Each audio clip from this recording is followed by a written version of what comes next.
We all start at the beach first. So we've got some friends that have a lot of boating experience in the Coast Guard life. And you can't just come across and work our bay watches without first becoming lifeguards on the beach. You guys copying that on the radio? So everybody's got to pass our swim. The swim on the beach is very, very competitive. And generally, you can't pass that swim on the beach unless you're actively involved on a program in a high school or college. It's too competitive. Baywatch Santa Monica. Santa Monica, you are really weak. You know, swim and fighting for maybe 30 or 40 openings, so it gets pretty tested. But our job, the primary job of these boats is to back up the lifeguards on the beach. And primarily out of all the activity we have on the beach, it's riptides. People get sucked out in riptides, and we'll be very busy this afternoon. But soon after our beach rescue activity, we respond to all kinds of marine emergencies. And that could be anything from boats out there that have people on board that have heart attacks or had difficulty breathing, medical problems, to boats taking on water, to boats that hit submerged objects, or they go aground, or boats that are taking on water, boats that are on fire. So we respond to a whole wide range of emergencies at sea, all the way down to where, Hi, Danny Douglas has been trying to get a hold of you. Can I call him back? Yeah, okay. He'll be there all day. Okay, thank you. But we respond to some off-breed type of stuff, like whales caught in nets and stuff, and all kinds of weird things. And this time of year is our normal high activity. There was fiberglass, we couldn't go out in the sun in the wintertime, we couldn't do it. Buddy, show them a picture of this boat and some surf. You want to, Sean, open up this hatch and show them one of the engines here. As long as I don't drop it on my foot. Yeah, don't drop it on your foot. Shelly, show them your toe. Yeah, you don't want to do that. John, you don't want to do that.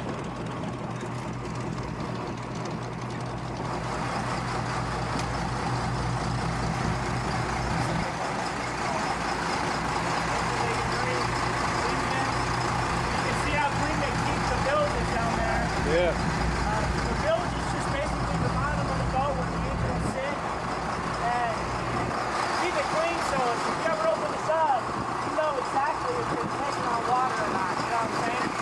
So that's why you keep it so clean. You tell if it's like if it's black water, you know that it's probably coming in from the oil pump. Or if it's just fresh water, you know that you might have lost your plug with your that shack that goes through. That's a lot of times people will put their boat in the water, they'll get out there, the next thing you know they're leaking because their main shaft, that seal broke, so they're taking on water. And basically all you do is just gun it, take off back towards the shore, and it'll keep the water from coming back in. But usually they don't know it until they get out, they sit there, they start fishing, and now they're taking on water, and next thing you know that it's almost too late, to gun and get going because they just don't realize it. So well, we got a minute. I'll tell you a little story about this. It all looks cute and looks pretty and all that kind of stuff. The brass is polished and the chrome is polished, and that's all great. But that's the real reason. It's important for you guys to hear this. When I was in high school about a year ago, we had a government day in high school. And of all the things, I was assigned to be the county fireman. I was about your age. Chief takes me out on the floor, shows me this beautiful, beautiful fire truck. I look up under the wheel wells. I was in the racing cars and stuff in those days. Up under the wheel wells, the brake line.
so we don't ever call it rope.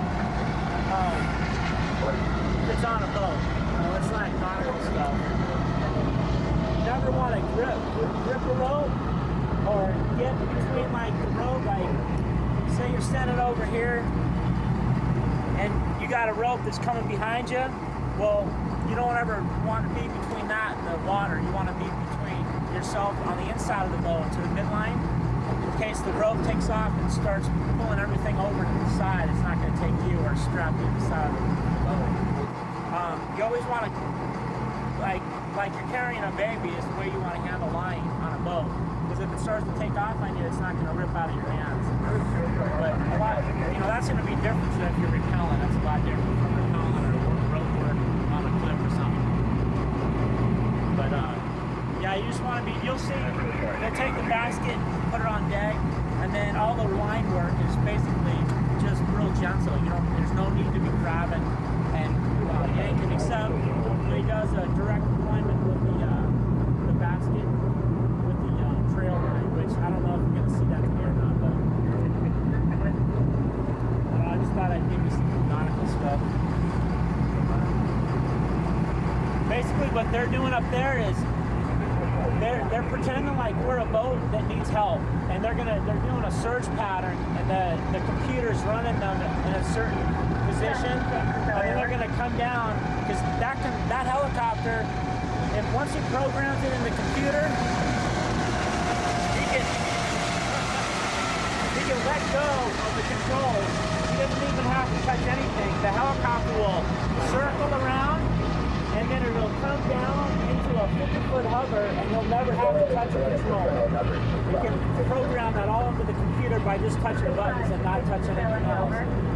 But obviously, if you start coming down and you get to about 100 feet or below, and you lose an engine, then he's going to have to pull power and go off one engine and try to fly out. So he'll never ever let go of the controls, but we got the computer to let us do that. Because if we're trying to get down to a sailboat or a boat in trouble in the fog, then sometimes the fog's only like 30, 40, 50 feet off the water. So we'll have to come down to that 50-foot hover and see if we can't get below that fog bank and do the rescue and then get out. So that's what they're doing right now is to set up the approach, and then it'll come into a hover, and then on the inside of the plane, it's going to say rescue check part 2, and then what they're going to do is the swimmer's going to get his stuff ready, and the flight mechanic who operates the hoist, he's going to get the basket out and get it out to the door, and that's what comes down, then you can jump in that. We can also use a litter, which is basically a foldable, like a gurney, but it's kind of different. You'll see. They can fold it in half, they unfold it, and you lock it in with some locks, and then you can put somebody in it. It floats in the water, or you can use it on deck of a boat. Put them in, hoist them up, and you usually use that with a trail line to keep them spinning and kind of in control. If you don't use a trail line, it can swing out a lot, and which you'll probably see on this basket place here.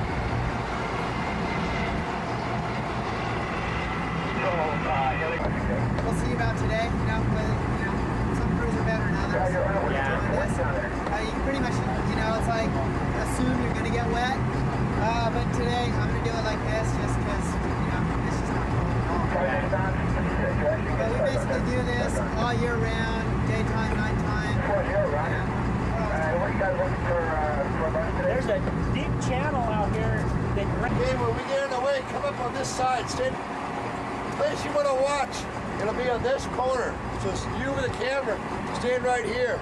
Okay. Because I think that unless it's the beginning of the men's period, so he might do a couple baskets. you can sit down here if you want.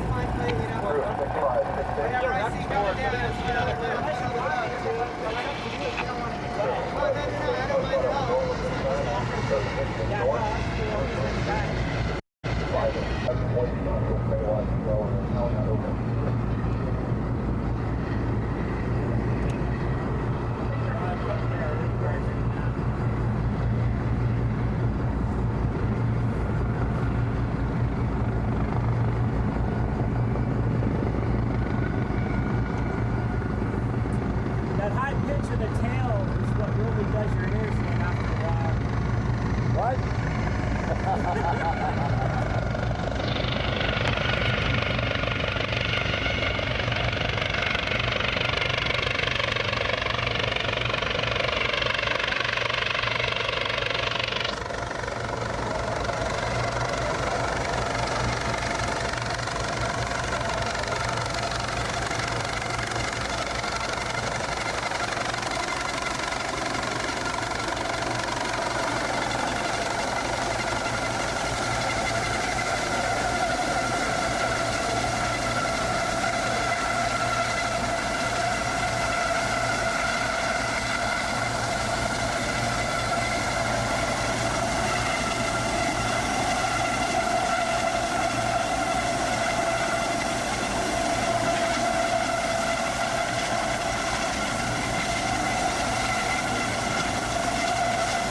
know, it's interesting that Sean has explained this to you, because I explained to our guys, we have a lot of skippers, we have a lot of deckhands and stuff that don't really realize how you can do this, or you can do it with finesse. And what Sean is saying is, you can do it, or you can do it with class or finesse. And there gets to be, there's a difference in going out and just stumbling through the operation and doing the evolution, and doing it with a touch of class, and to be very, very smooth and very efficient. And that's what we work towards. And Sean knows that there's certain pilots, and there's certain doormen, everybody, there are people who specialize and get very, very proficient at this. And that's what we try to do here. And there's tricks to all of this. A little trick in maybe the speed. If we just boost the speed a little bit, it might make all the difference in the world. The heading, like I asked the pilot just now, I said, we don't have much wind to be concerned about, so how about if I slide off and put the beta watch in the trough? Rather than going into the swell and making it rough for everybody, if I fall off, boost my speed, here they come. We'll squirt it, we'll knock them out of the sky. I'm gonna do a flyby. Sometimes we get awfully close.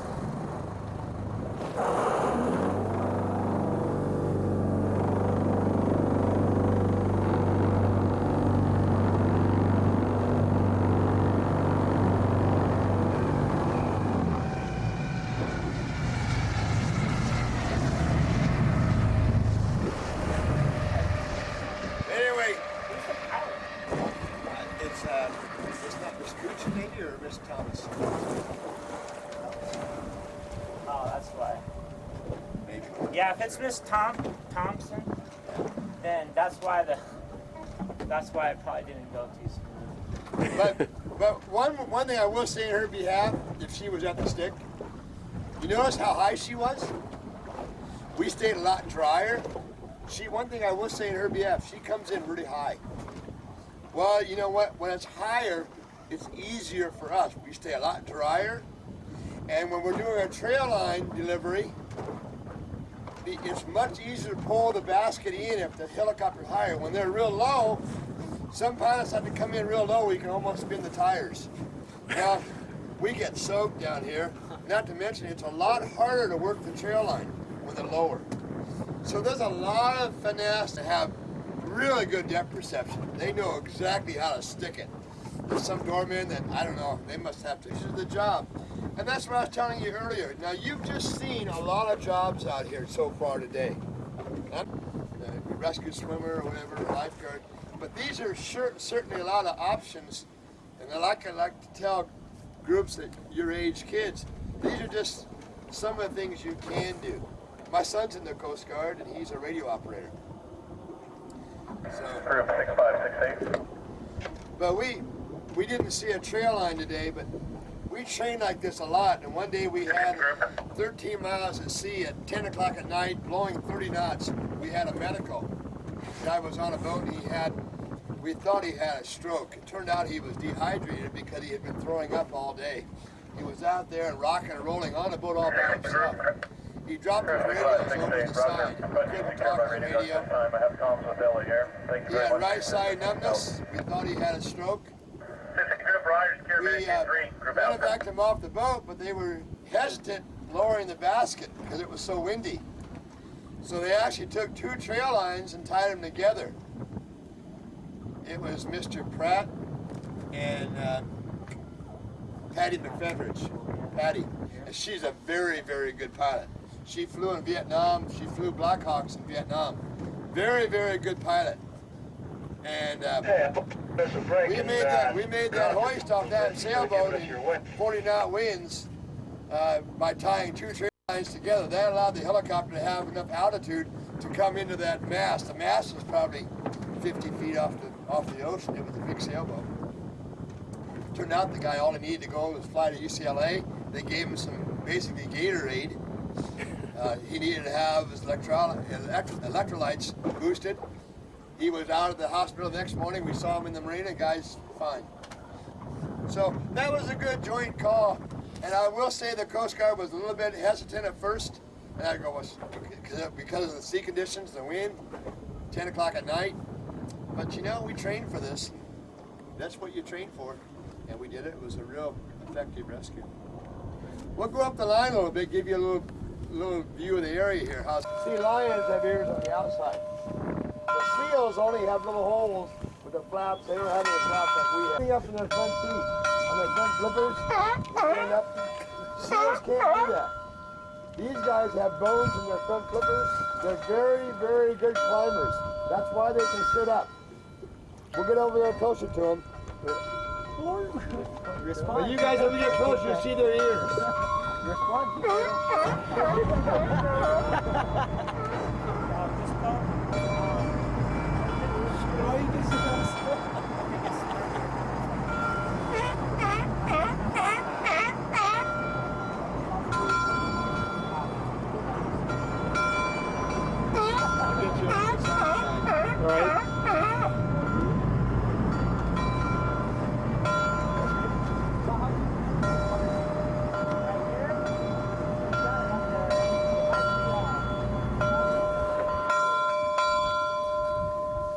See the ears? See how they walk on their front feet? See that guy walking there? Seals can't do that. How do they? They just slither like a snail. They kind of slither like a snail. These guys can actually walk.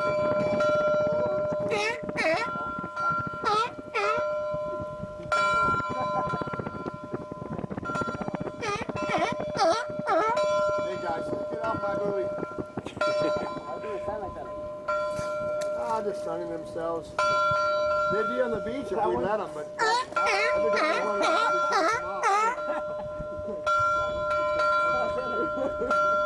hear that bell? I think you ought to do an extended headache commercial out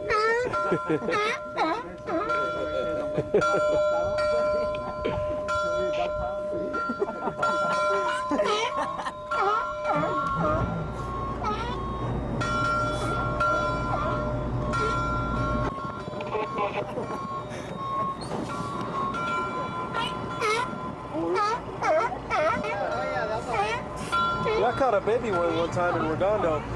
Well, I didn't catch him. He swam the shore with me when I was...